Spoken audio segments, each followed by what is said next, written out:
Guni-Guni TV.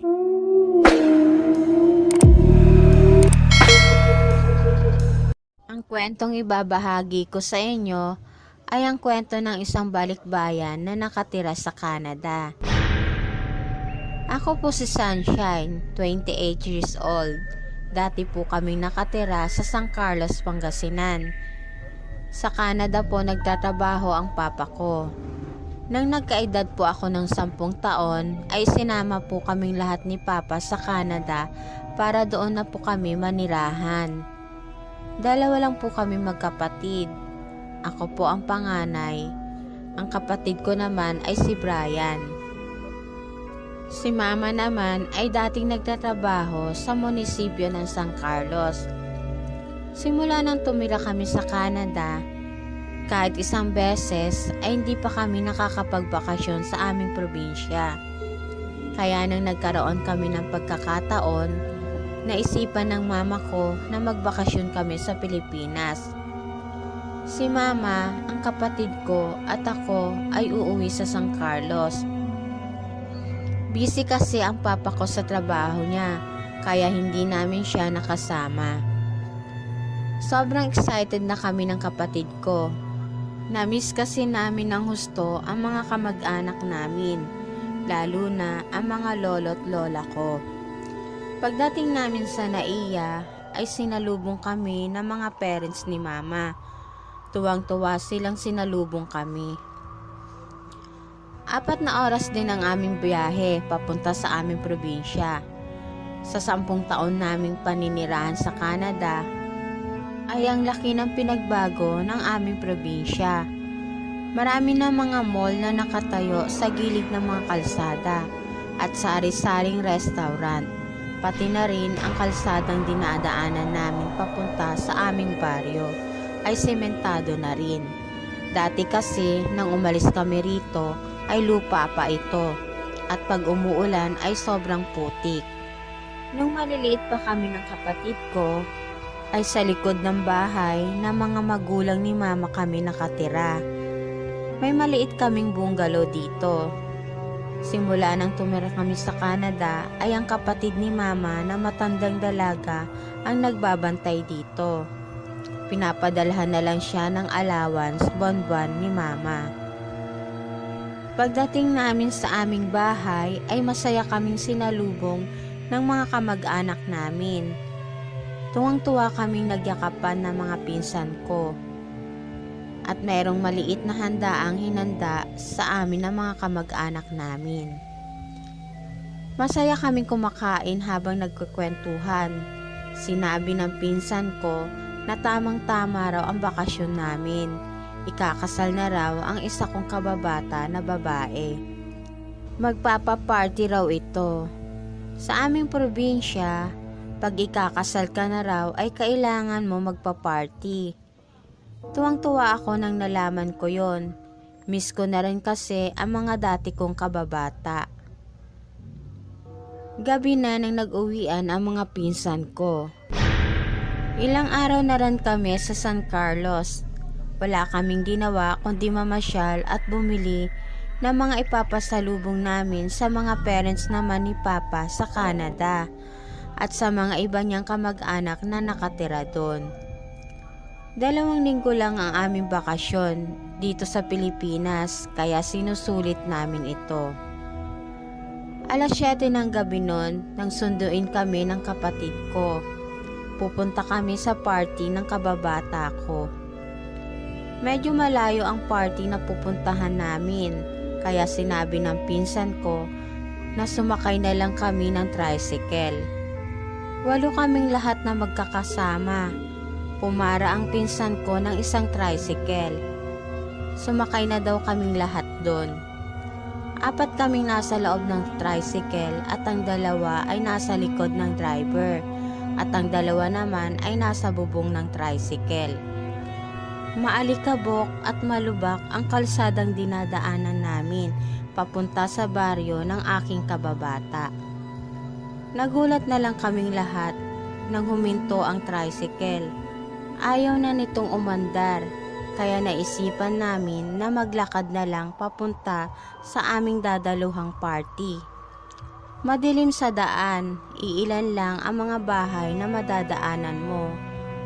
Kahit 7:00 pa lang ng gabi, ay wala nang gaanong makikitang tao na nasa labas ng bahay. Habang patuloy kami sa aming paglalakad, ay napadaan kami sa malalaking puno ng akasya. May nakita akong isang lalaki na nakatayo. Titig na titig ito sa amin. Ewan ko ba, kinabahan ako ng mga oras na yon. Pagdating namin sa sayawan, ay agad kaming sinalubong ng kaibigan kong ikakasal. Maraming mga dalaga at binata ang mga nakaupo. Pumasok muna kami sa loob ng bahay para kumain. Nang matapos na kaming kumain, ay lumabas na kami. Paglabas namin ay marami nang sumasayaw. Naupo kaming lahat na magkakasama. Napansin ko ang isang lalaki na nakatayo. Nakatingin ito sa akin. Naalala kong bigla na siya pala yung nakita ko sa ilalim ng puno ng akasya. Bigla na naman akong kinabahan.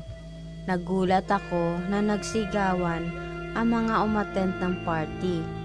Nagpatugtog kasi ng love songs. Agad na tumayo ang mga lalaki para isayaw ng sweet ang mga babae. Biniro ko ang kapatid ko na kumuha na siya ng kapartner niya para isayaw ng sweet. Tawa ito ng tawa. Sa Canada, mahilig mag-disco si Brian. Kasama niya ang kanyang mga kaibigan. Puro mga rock music ang tugtog kaya natawa siya sa mga nakikita niya at napapakinggan niya. Maya-maya lang, inaya siya ng mga pinsan ko na makipagsayaw. Habang nakatingin ako sa kapatid ko at sa kasayaw niya, ay nagulat ako nang lapitan ako ng isang lalaki. Tumayo ako para makipagsayaw ng sweet. Nakita kong natatawa si Brian. Para itong nanunukso, kaya hindi pa natatapos ang tugtog ay umupo na ako. Nang matapos na ang tugtog ay nag-aasara ng mga pinsan ko at ang kapatid ko, kaya tawanan na kami ng tawanan. Muli na naman nagpatugtog ng sweet. Lumapit sa akin ang lalaking nakita kong nakatayo sa ilalim ng akasya. Iniabot niya sa akin ang kamay niya. Hindi ko malaman kung tatanggihan ko siya. Naisip ko na baka mapahiya siya, kaya tumayo na rin ako para makipagsayaw sa kanya. Nagulat ako nang hawakan niya ang kamay ko. Ipinatong niya ito sa kanyang balikat. Ang dalawa naman niyang kamay ay nakahawak sa bewang ko. Habang nagsasayaw kami, titig na titig ito sa akin. Hindi ko malaman ang pakiramdam ko sa lalaking kasayaw ko. Hindi ito nagsasalita. Nagsasayaw kami nang hindi ako tumitingin sa kanya. Hindi ko rin siya kinakausap. Para bang may nakabara sa lalamunan ko. Hindi pa nangangalahati ang tugtog ay gusto ko nang umupo.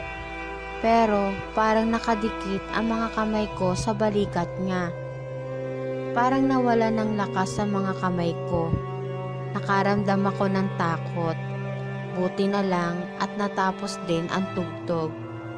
Kaya agad ko siyang iniwan. Nag-aya na ako sa mga kasama ko na umuwi na kami. Sinabi ni Brian na wag muna daw kami umuwi. Nag-i-enjoy pa daw siya. Hindi na ako muling nakipagsayaw. Pumasok na lang ako sa bahay ng kababata ko. Nakipagkwentuhan na lang ako sa iba nilang mga bisita. Maya-maya lang, tinawag na ako ng mga kasama ko. Maghahating gabi na raw, umuwi na raw kami. Luminga-linga ako sa paligid, tinignan ko kung andun pa ang lalaki.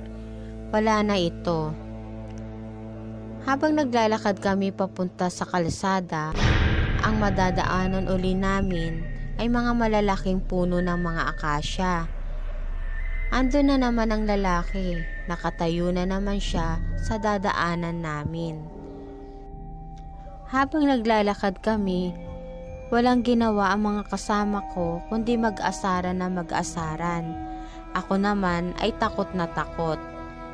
Nang malapit na kami sa lalaking nakatayo ay agad akong lumipat sa gilid ng kapatid ko. Nagulat ako nang may biglang humila ng isang kamay ko. Pero wala naman akong nakikitang humila nito. Napasigaw ako ng malakas, kaya nagulat ang mga kasama ko.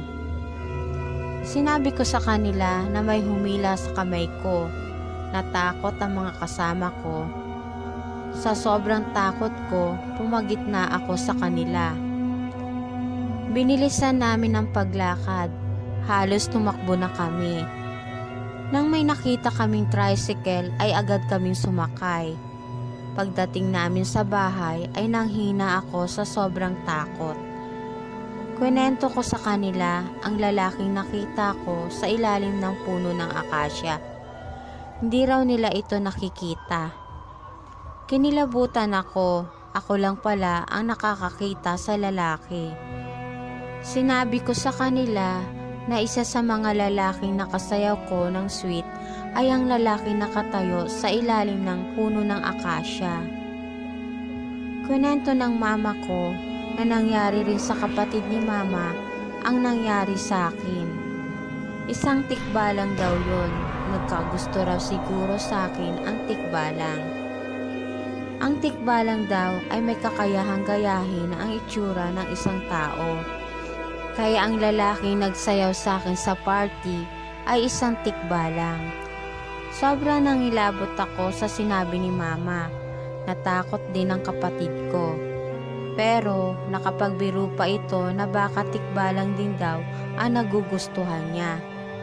Kaya natawa kami sa sinabi niya. Kinabukasan, wala kaming ginawa kundi magkwentuhan sa nangyari. Kahit na nangyari sa akin ang nakakatakot na karanasan na yon, ay gustong gusto ko pa rin magbakasyon sa Pilipinas para makasama ang mga kamag-anak ko. At dito na po nagtatapos ang aking kwento. Salamat po.